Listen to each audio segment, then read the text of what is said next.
Howdy, hey, happy Tuesday, family. I am excited about today's topic that we're going to cover because it's a question that I'm asked by accounting students, students that are interested in finance, and even tax professionals.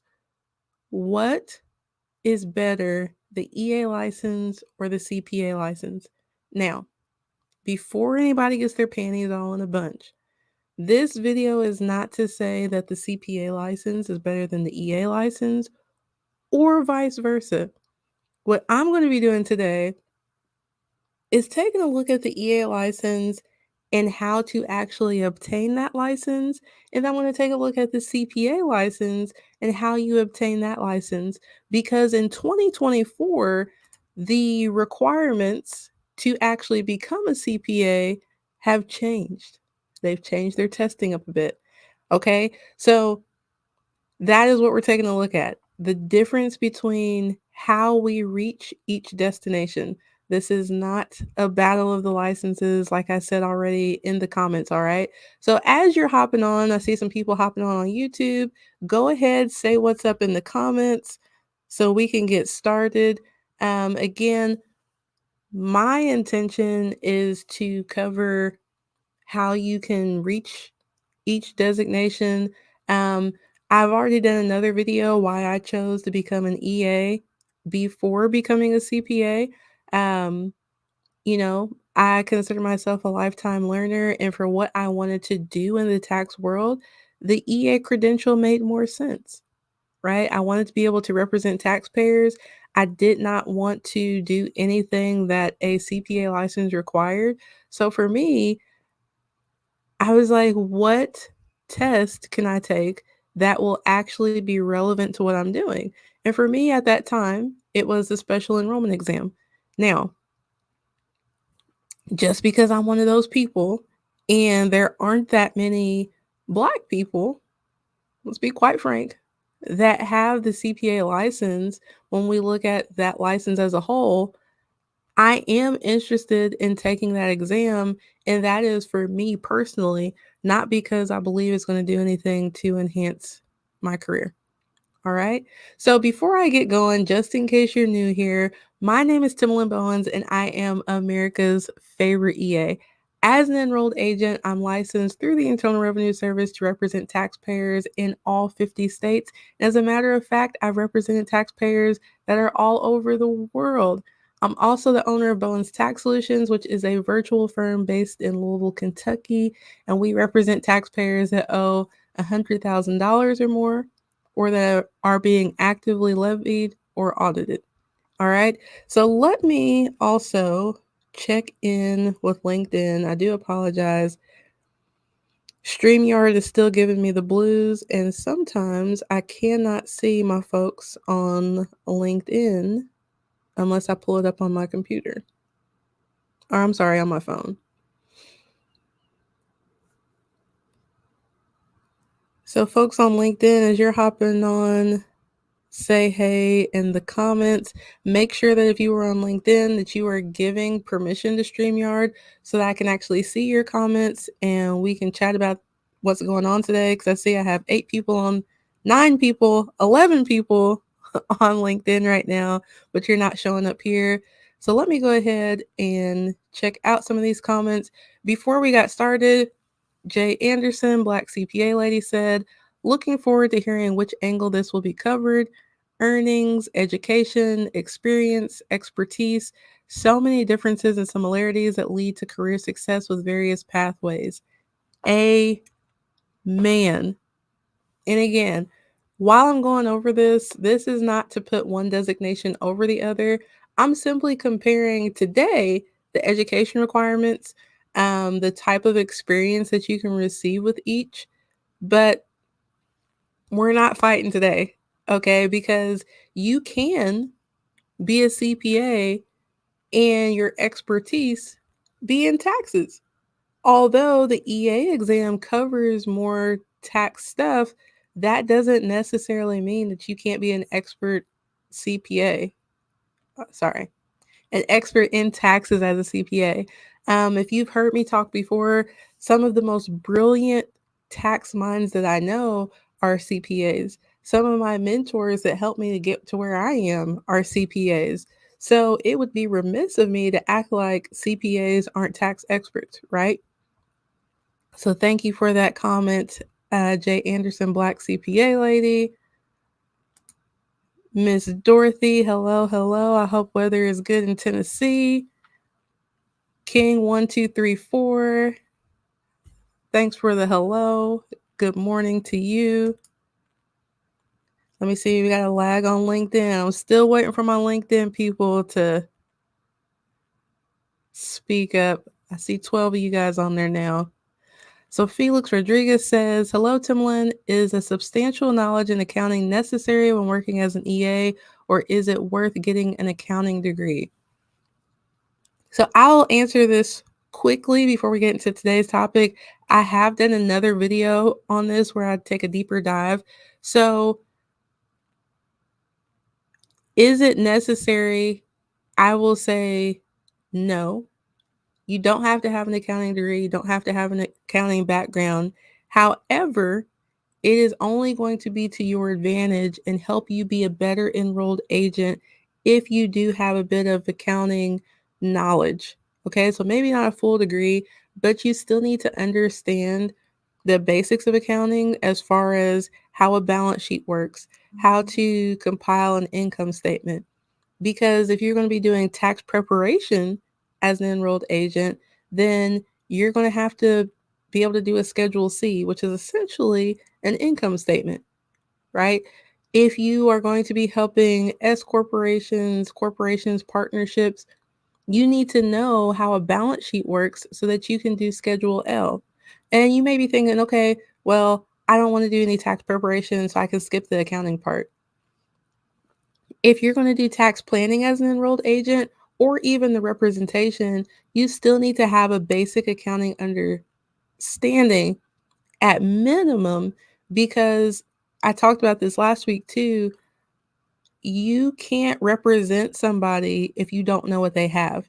So if the IRS is coming back and they are disallowing something that the taxpayer has claimed on their return, how can you support the taxpayer if it is a deduction or credit that they could claim if you don't even understand how that works? All right. So an accounting degree is not necessary to become an enrolled agent, not even an accounting minor. However, you do need to have a basic accounting understanding. So you could take an accounting 101 class at a community college. There is a new designation. It is the FMAA. And I am going to cover that later as well. And that license, it essentially is giving you that accounting 101 so that you can understand, like I said, how the balance sheet works, how the income statement works, how those two financial documents work together, and how we need those to be able to prepare the tax return. So I know that was a long answer, but Felix, let me know if I did answer your question.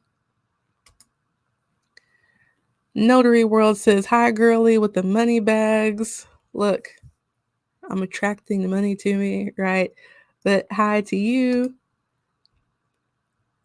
My 13 people on LinkedIn still don't want to say hello, but that's all right. We're going to go ahead and get started. Now, full disclaimer, like I said, I'm an enrolled agent. I am not a CPA at this time. That is something that I do plan on pursuing later on. Right now, where life is, I honestly don't have time. I have a family, business, 10-year-old. It's not in the cards for me right now. So, when I talk about the different requirements for the CPA license, if I have a mess up, look, politely let me know in the comments. I am not coming here as the expert certified public accountant CPA, okay?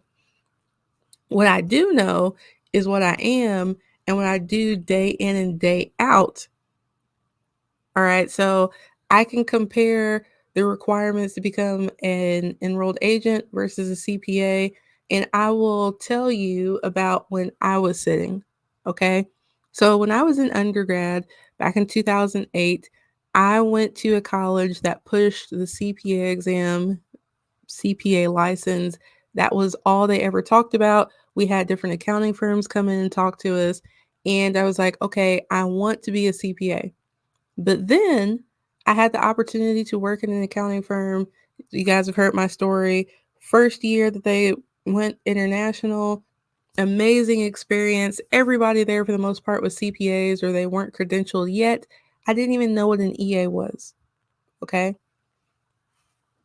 While I'm working, I did a lot of tax preparation and we had clients that required a lot of tax planning. Sorry, I was looking oily. They required a lot of tax planning. I fell in love with what I was doing in tax law because the clients that we worked with, typically they could afford to write a check for whatever the balance was. Tax representation wasn't even something that I knew existed, with the exception of like when we would do amendments. For those of you that don't know, I have a writing minor. I would write like the explanation for those, right? I came in contact with somebody that owed the IRS, and I can't remember to this day if it was $500 or $1,500, and they were scared to death. It was the end of the world. And working at the firm that I worked at, I was like, well, all you have to do is dot, dot, dot, dot, dot. Call, get a payment arrangement, and that's it.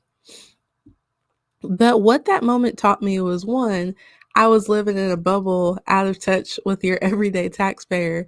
But two, that was the first time I realized how scared taxpayers are to actually speak to the IRS on their own. And in addition to that, I also learned that tax professionals, not all of them, but some of us, are also scared of speaking with the IRS. So that was my first introduction to representation because I discovered that that was a service that could be offered, was talking to the IRS on behalf of taxpayers, right? Fast forward, um I have my experience working with a CPA firm. I have over 150 hours in my college. I am eligible to sit for the CPA exam. I personally chose not to do that because I found out about the enrolled agent designation sitting for the special enrollment exam. And what I realized was that I would still be able to represent taxpayers with the EA license and take a test that I felt was more relevant because the EA exam only covered tax matters, right? So for me, that was the logical choice at that time. It was the shortest path to get to what I wanted to do. So for you all that don't have any background, let's look at the EA license first, okay? And let's look at it from back when I was studying because like I said, the CPA exam is different now as of 2024. So I'm going to talk about then and now. So for the enrolled agent exam, one, you do not have to have a college degree. So that right there does make the barrier of entry lower. It makes it more available to more tax professionals, right? Because you don't have to have your college degree. So you don't have to have an accounting degree.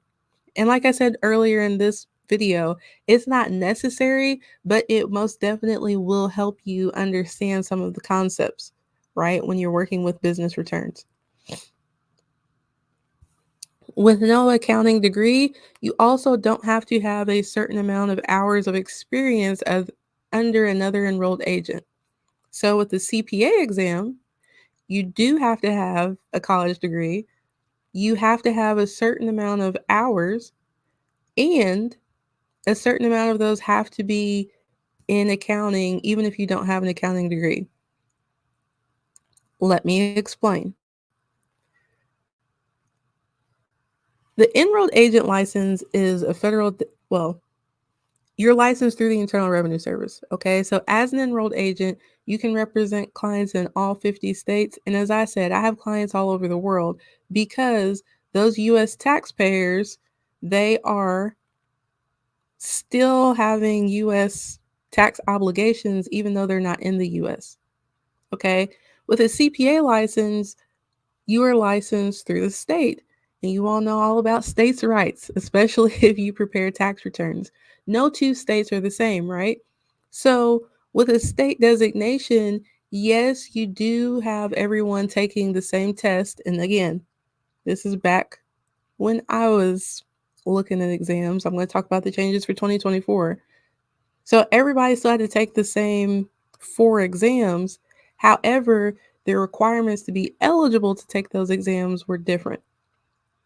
So here in Kentucky, you had to have a year of experience working under a CPA. You also had to have at least 150 credit hours. Okay. So by the time I got ready to sit, I had the 3 years under CPA. I also had over 150 credit hours. But the other four parts, so let me just pull this up really quick. And because you all know I stay in my own lane, I'm not the CPA expert. I don't want to misquote any parts. So I'll tell you what the four parts were, okay? You had audit and attestation, which you may have seen in like AUD in parentheses. There was business, environmental, and concepts, which is BEC. Financial accounting and reporting, FAR, FAR. And then there was REG, okay? Looking at the CPA exam back then, only one of those sections covered tax law, and it wasn't the full section. So for me, I was like, it doesn't make sense for me to take this test so I can have clout in the accounting streets when it doesn't connect as much with what I want to do. Okay. So if we're looking at somebody who only wants to do taxes, so if that's you only want to do tax work and you don't want to have the ability to um, audit financials, right? Now, auditing financials and compiling financial information, that's different than representing somebody in a tax audit. But for me, I didn't care to be able to sign off on somebody's financials or a nonprofit's audit, right? So for me, I said, I don't need to take this test with these things that don't pertain to what I want to do every day, just so the public will recognize that I'm an expert in this field. Because, and nobody get their panties in a bunch, all right? You guys heard me say all of the different things that the CPA exam covered at that time. With that, it doesn't necessarily mean you're an expert in those things, but the CPA exam tests your knowledge on a wider variety of things, right? Where the EA exam is going to test your knowledge on tax things. Just because you pass a test doesn't make you an expert, right? There are the continuing education requirements so that you can become an expert in those fields. It essentially is just showing the public that you have the ability to research and dig into these different topics. Think about it. When you first got your driver's license, did that mean that you were the expert driver? Absolutely not. It just gave you the authorization to be on the road to become a better driver. So, as I mentioned before, with a CPA, their test of knowledge is on more things, but they can very well specialize in taxes and be a tax expert.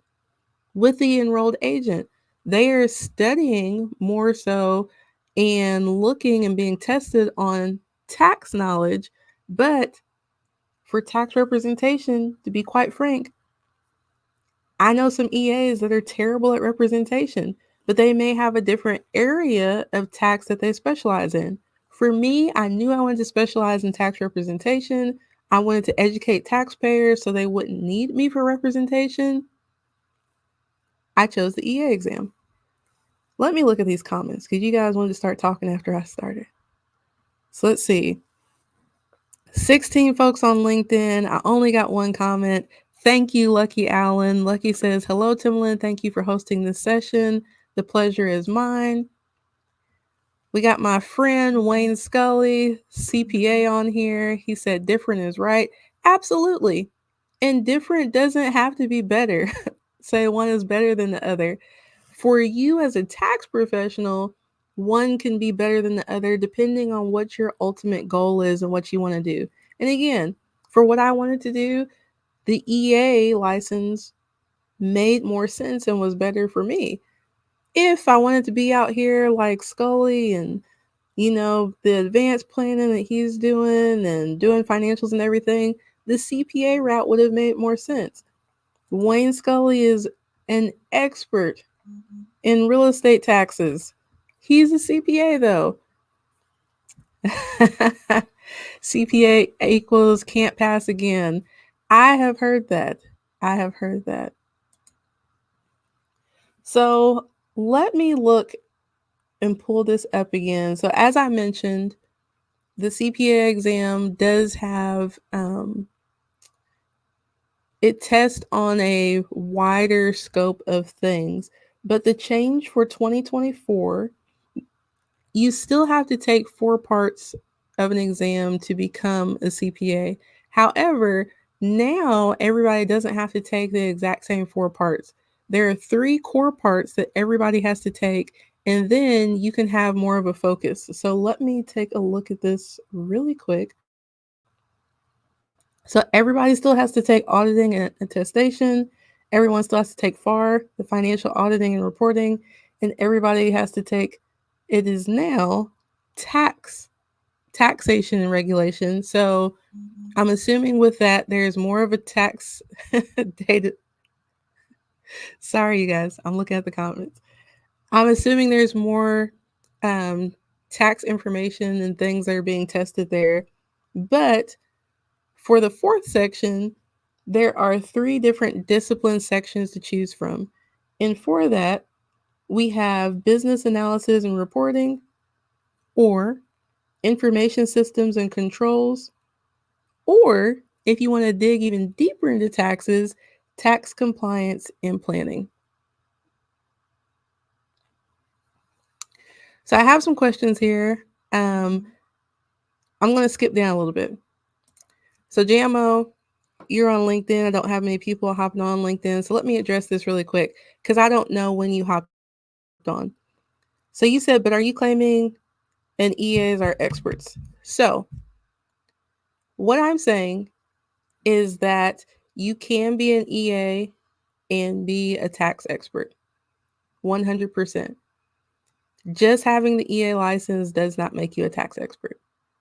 All right. Now, the National Association of Enrolled Agents has coined us as America's tax experts. Yes, there are some EAs that I know that I wouldn't even trust them to do my own return. I wouldn't refer anybody to them. Their knowledge base is absolutely doo-doo, for lack of a better word, right? Because yes, we have continuing education requirements, but maybe they're only getting the free CEs, which are, just covering surface information. It's not a deep dive. They aren't doing really any updates or anything on the new tax years if they're still preparing taxes, and they're getting taxpayers into more trouble, right? So the designation alone does not make them an expert. However, like I mentioned earlier with the example of driving, when you first got your driver's license, everybody on here, my 18 folks on LinkedIn, my 9 on YouTube, when you first got your driver's license, were you an expert driver? No. It just gives you the authority to be on the road to become an expert driver. Same thing with the EA license. It gives that person the authority to dig deeper and become an expert in taxes. It gives them the authority to represent taxpayers, to become an expert in tax representation.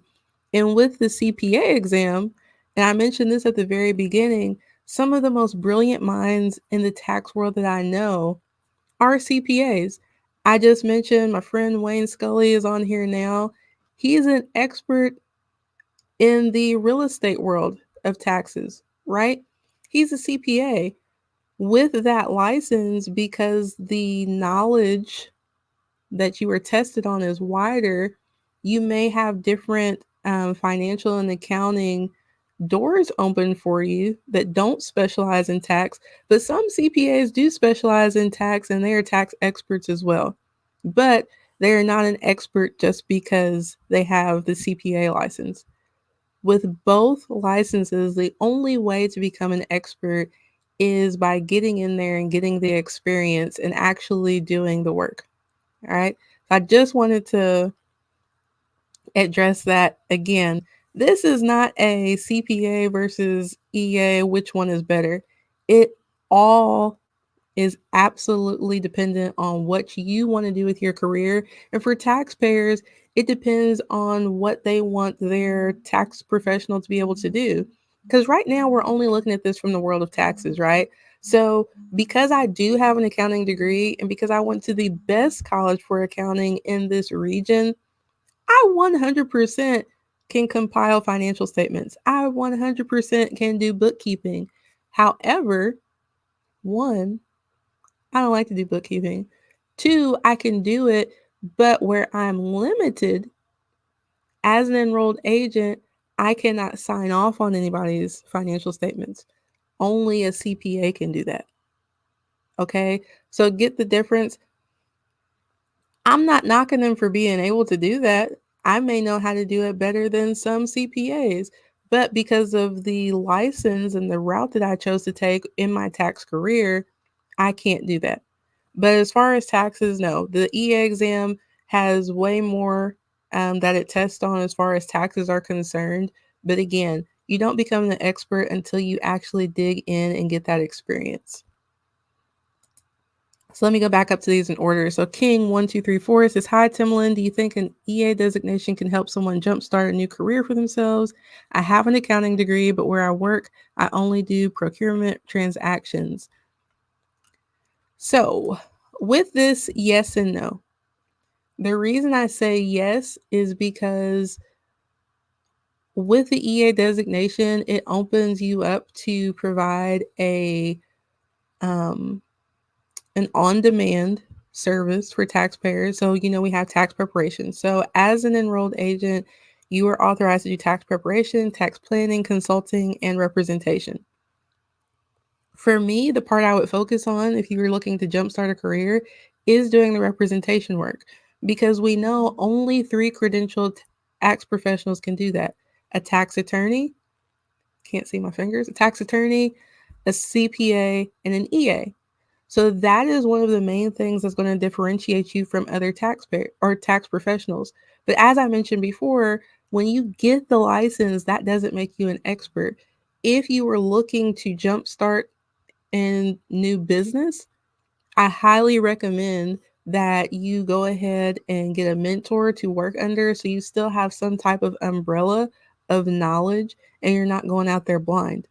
Now, as far as a career, if you're looking for a new job, the reason I say yes and no is because the general public is not as familiar with the EA designation as they are the CPA designation, right? That's common knowledge. And a lot of that is because of lobbying. CPA societies have more money to lobby than enrolled agents do because the EA designation has been around since the Civil War, but it hasn't been pushed out to the public. So it's not that it isn't impossible to jumpstart a new career that may not be your traditional, like working at a firm as an EA, but it would be up to you to educate people that you want to work with and for on what an enrolled agent is and what you have the ability to do. Hey, Jeremy, thank you so much for joining today from North Carolina, I believe. Already got Jamo. So Malik McCall says, "I hope all is well." Thank you, sir. It is. Can you please let me know some EA courses you recommend? So Malik, I am actually getting ready to launch a series on EA review courses as well as do some articles as well.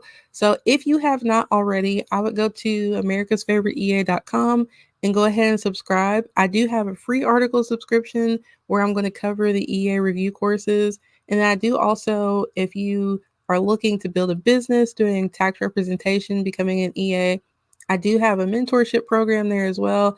And I do have a paid article subscription. But if you just subscribe at the free level, as soon as those articles are released, you will get it sent directly to your inbox. So far, I have had a conversation with Brian Hawk from Hawk International. So that video is actually on the channel right now. Um, for me personally, I use Passkey, which now Passkey is partnered with Hawk. Christy was amazing as I was going through the process.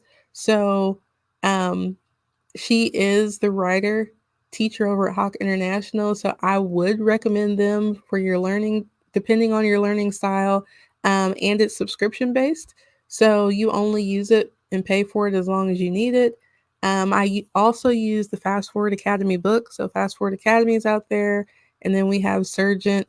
But from my personal experience, I know the Fast Forward Academy book worked for me. And then also Passkey, which is now partnered with Hawk International. So Jay Anderson, Black CPA lady, says can't pass again. So she's in agreement with Wayne. Well, look, when I get ready to take it, I'm sure I'm not going to need to pass it again, but I will keep that in mind if I get discouraged while studying.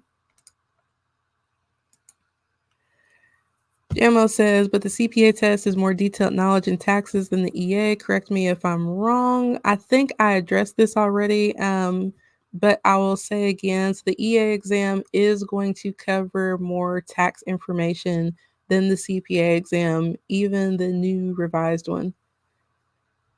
Because again, think about it. If we have the CPA exam, 4 different parts, it is more rigorous, right, than the EA exam. However, you're covering a wider scope of knowledge in the accounting world, whereas the EA exam is 3 parts, but all 3 parts are only covering tax information.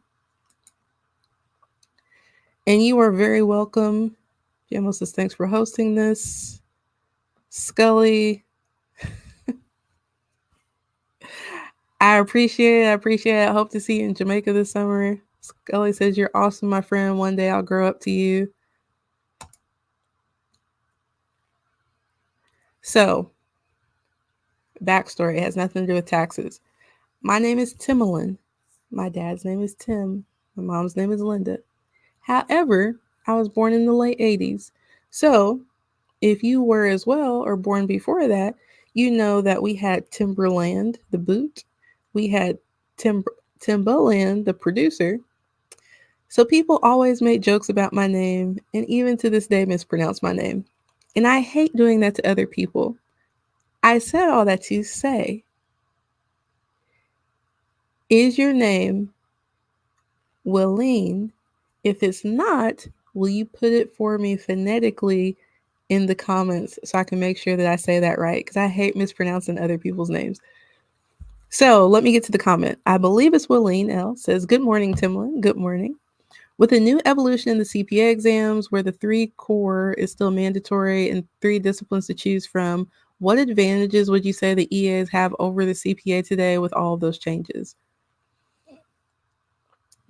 I think, like they say, beauty is in the eye of the beholder. It depends on what you consider an advantage, right? Because like I said, being here in Louisville, Kentucky, and going to the college that I went to, I can prepare financial statements, right? With the best of them. I understand GAAP, I understand IFRS, I can do all that. But when it comes down to it, if a nonprofit needs their financials audited and signed, I can't do it. So if somebody is interested in doing that type of work, for them, taking the CPA exam is going to be an advantage over being an EA, right? Even with the evolution in the CPA exams, if your only desire at this time is to represent taxpayers, enrolled agents are going to have an advantage over CPAs with the new evolution because they're going to be licensed and have the opportunity to do that quicker because they only have to take an exam with 3 parts, right? Um, If somebody has the desire to do that and maybe they don't have the experience right now under a CPA, that barrier of entry to become an enrolled agent is lower. So, looking at which exam you can pass quicker, if we want to call that an advantage, that's an advantage that EAs have over the CPAs. But I don't want to say limit, but essentially it is. CPAs are able to do other accounting work and be recognized and experts in other accounting work, whereas an EA is only going to be recognized as a tax expert if we're just looking at it like a blanket statement, right? If I didn't answer your question, let me know. And don't forget to put your name in there phonetically for me. So, Jamo says, with the current settings, especially the tax compliance and planning, I think AICPA made a better decision.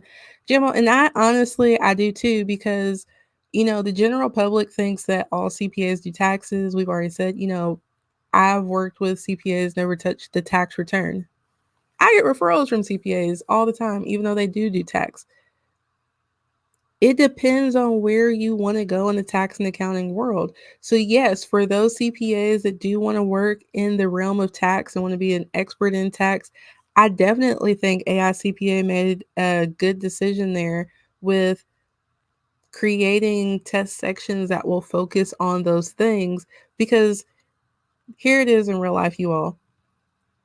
It doesn't matter if you pass the E exam with a perfect score. When you get out into the real world, none of that stuff matters. Because I was just explaining to somebody, an aspiring EA last night, taking the exam and passing it and then actually working with a client are a complete 180. It's day and night. It is not the same. You can take every license test designation, earn it that you want to. You can't become an expert until you actually, I was going to say, get your toes wet. You have to jump in, deep dive into the pool, right? And actually do the work, because reading something in a book and experiencing it in real life is not the same thing. Let me see if you put your name in here. Willie Ann.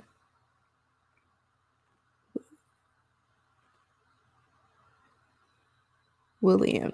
Okay. So Willie Ann says, thank you again for hosting the session. I really appreciate the different perspectives. Absolutely. Absolutely. And to the 21 other people on LinkedIn, shame on you all for not talking to me. Jamo says, I agree with you. If you just want to specialize in tax and want to go the easier route, the EA makes more sense. The 150 credit hours sucks.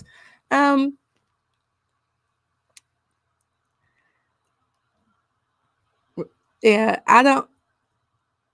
I could be reading into this. Like I said, this definitely isn't the battle of licenses for me, but yeah, like I said again, the barrier of entry to become an enrolled agent is much lower, but it also does provide people who don't want to have student loan debts and all that stuff the opportunity to get in there, right?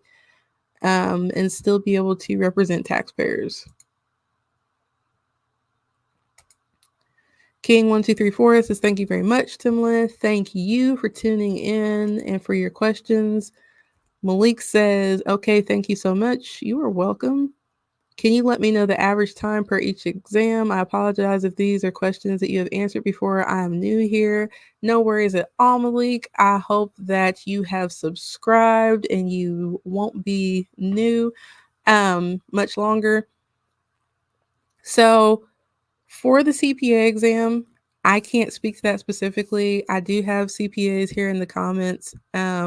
For the EA exam, you have, I believe it was 3 hours. I didn't take the full 3 hours to finish up the exam. I believe you have 3 hours. Each section is 100 questions. It's multiple choice. Now, I would not say that I am the bar or the standard though, okay? Because it's different for everyone. I talked about the CPA exam. For the EA exam, part one, is going to cover, and you don't have to take these in this order, but I'm just letting you know. Part one is going to cover individuals, right? So, individual taxation, which is also going to include trust and estates. Part two is going to cover business taxes. So, again, looking at it from the IRS perspective, when we're looking at businesses, if we're looking at Schedule C clients, which are sole proprietors, your single member LLCs, that's still on Section 1. For Section 2, we have corporations, we have partnerships, S corporations. I can't remember what all else they put in there. Minimal nonprofit stuff. That is for part two. Now, I hear people say all the time, like, oh my goodness, part two was the hardest, blah, blah, blah. Part two to me, I didn't like that. But here's probably why. I can't remember who it was earlier. They asked if you need an accounting degree, accounting background. I had an accounting degree and I had 3 years experience in a CPA firm. So for me, I worked on FI, so that's financial institutions. I've worked on partnerships with around 100 partners. I've worked on S corps. I believe the reason that people find part two to be so difficult is because they don't have that accounting background. All right. And just like I told you guys earlier, the exam is nothing like real life. So if you struggled with part two, the test, because you don't have an accounting background, doing it in real life is going to continue to be a struggle because you don't have that base foundation of knowledge about the basic accounting principles and concepts and how the balance sheet should look, what capital distributions will look like, and equity accounts. So, again, you don't have to have an accounting degree, but I still recommend, highly recommend, taking an accounting class, certificate program, something so you can still understand the basic accounting functions and how that all works together. And for the third part, it is covering Circular 230. So we are all governed by that as credentialed tax professionals, whether you're a CPA or you're an enrolled agent. So this is where the ethics are, right? It talks a bit about representation, but not much. Um, yeah, so although you're authorized to represent tax professionals, you're not tested that much on that. So again, the only way for you to really get good knowledge, a good knowledge base in that, is to take the leap and get out there. And if you are starting your own business, you most definitely need to have a mentor or work under another enrolled agent or CPA. One, I highly recommend it because you get to earn as you learn, right? And have access to the resources. One of the big differences when I stepped out on my own versus being in the CPA firm, I just mentioned they had just gone international that year. So I had access to resources as well as people for quote unquote free, right? Like they paid for me to fly to training, they paid for my meals, they paid for me to have the tax book, different databases that I could research things. When I stepped out on my own, yes, I could buy different resources, but I didn't necessarily know how to use them, or I would not have known how to use them if I hadn't worked under the umbrella and protection of somebody else at a CPA firm. Okay. And it doesn't necessarily have to be a CPA firm. You need to make sure that you work under somebody that is doing what you want to do. Jeremy says, thanks. I'm pulling this up even though I saw it. So, Will Leanne, I will remember that. So Jay Anderson, Black CPA lady, says it's unbelievable the number of tax preparers who are not EAs given the low barrier to entry versus CPA. If you're specializing in taxation, EA would be no brainer, relative low cost and minimal education. I agree, but here's the thing. I think fear sets in, and honestly, you know, there are some people that will huff and puff and be like, "Oh, I don't need it because I know more than other EAs," and I'm one of those, like, put your money where your mouth is. Now, if you don't want to do tax representation work, do you actually need it? No. Do you need your CPA license to do bookkeeping? No. However, for me, I agree with you, Jay Anderson. I'm a lifetime learner. I want to be the best at whatever I do. I want a license that's going to give me the authority to delve in to situations that are going to make me better at what I do. So I'm surprised as well, kind of ish, but at the same time, too, we live in a microwave society. Everybody wants to claim to be an expert with no license, which again, not saying that the license makes you an expert, but yeah, I'm surprised people don't take that next step either. So, Lucky Allen, hi Timlin. I'm a new career changer from tech to tax. Awesome. I'm currently in an accounting degree. What would you recommend that I do to break into the tax industry and get some experience? I don't have a lot of contacts in the industry. You are on the perfect platform to make connections. I will tell you that it is very difficult to find good help.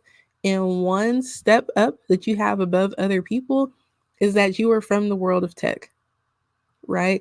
So, whether you want to work with people client facing or not, you have the ability to not do that because I tell you what, in the firm that I worked in, that was when like portals and stuff were like kind of being introduced in 2011, and there was a tech person and that's all they did. However, there had to be people in the company to kind of, I would say, translate, because we have what I call taxonomies. And then, in the tech world, you guys have your own language and stuff too.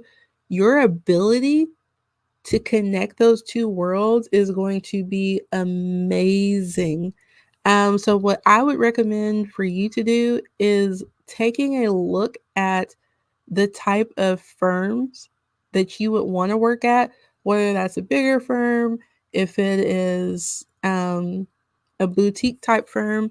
Make yourself known to those people, add a picture to your profile, right? And then do real life networking. I would also reach out to the chair of your accounting department to see who they can connect you with as far as who is hiring.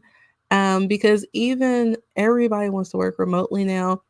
When you're first starting out in the tax world, it is actually awesome if you can work in person because, like I mentioned earlier, you have access to people and you can go to the next cubicle. You can go to the partner's office to actually ask questions and have somebody sit down and show you different things. But I think you definitely have a one up on other people just being from the tech world, especially as we see the advancements of AI and stuff. And you all know AI is a buzzword. Like, the suggest text that you have like in Google, like that's technically AI. I don't know why that's trendy in a buzzword, but that's a different topic for a different video.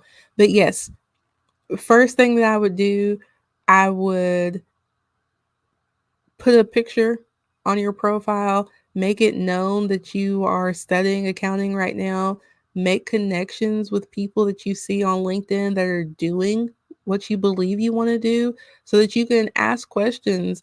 Um, like I said, it's really hard to find good accounting help right now on both the audit and the tax side. So, you being able to differentiate yourself, being from the tech world as well, I think is definitely a plus. And get in contact with your accounting chair of your program.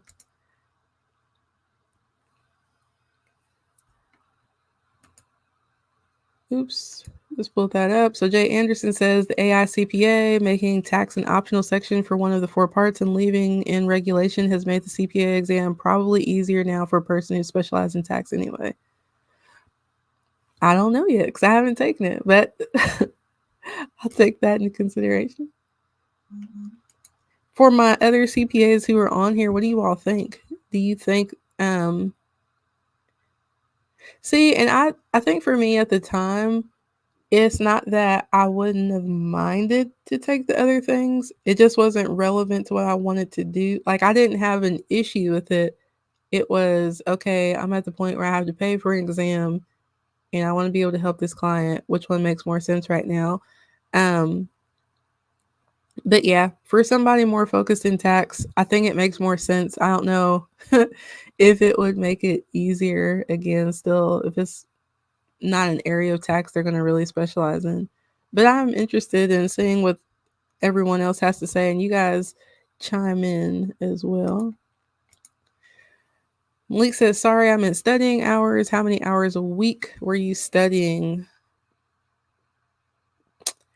Um, I will go back to my notes because I did actually go back to figure this out because people actually ask me this often.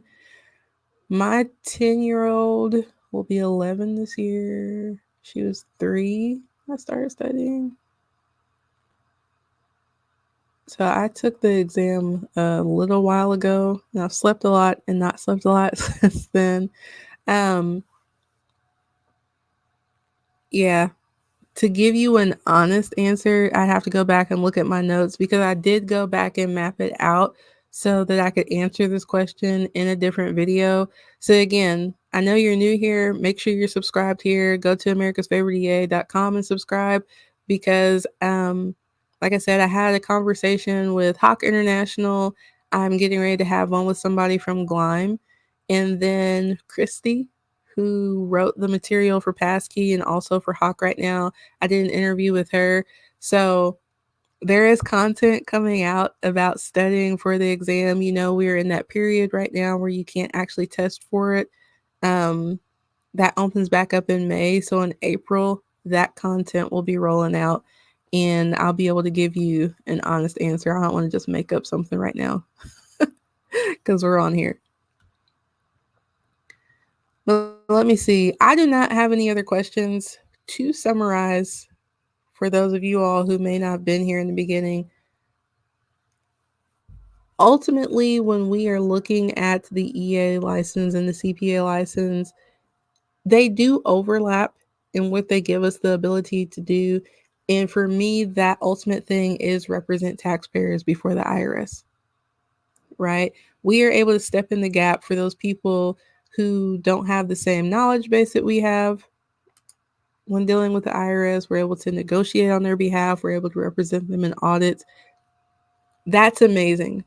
That's where we can both specialize, be tax experts, handle that.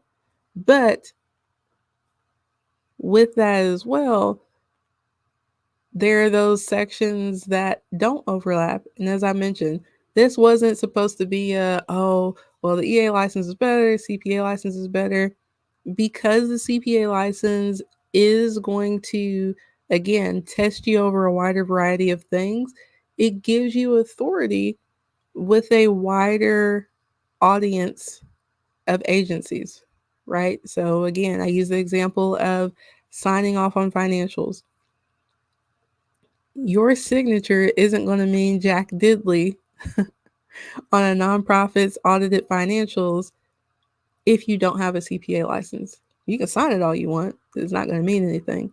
So there may be more opportunities, or not maybe, there are more opportunities in the world of accounting if you have the CPA license versus the EA license. But if you are a lover of all things tax, as I am, and you want to represent taxpayers, you want to do tax planning, you want to do tax preparation, the EA license would probably be a better fit. Let me pull this up. Wayne Scully says, when I took the CPA exam back in 2001, it was different. I took it using paper and pencil. Hardest part for me was financial accounting. One part passed, one shot was law. I don't know about now. Well, I definitely know, Scully, that they don't take it with pencil and paper anymore. But let me see. He says, I suck at taking tests, so I don't know if I'm the best guy to ask about it. And I think that's fair too, because that you bring that up. Some people are not good test takers. So some people will tell you, you know, the CPA exam wasn't that bad. I've heard that. I know people who here in Kentucky, I think it's the top 5 scorers. They get posted on a billboard here in Louisville, Kentucky. I sat in accounting classes with some of the people who have been up on the billboard, and they're like, it was like studying for, and they would name an accounting class, right? Then I have classmates who have sat for that bad boy a whole lot of times and never passed, have put blood, sweat, and tears in. I have people that have failed and keep failing the EA exam. I'm a good test taker and I had the background and experience in taxes, so it wasn't that bad to me. You ultimately, if you don't have a license, you're going to have to figure out which one makes more sense for you and what you want to do. And then also take into consideration what type of test taker you are to find study material that's going to help you. Now, I am going to love you and leave you.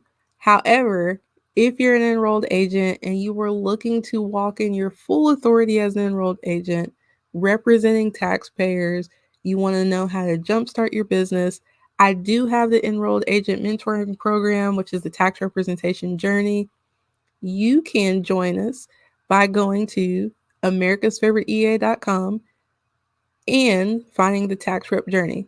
Now, within that, there's a weekly podcast and an article that comes out each week that corresponds with that, as well as access to the community on the website, not LinkedIn or Facebook, but within the website where you have access to me to ask questions.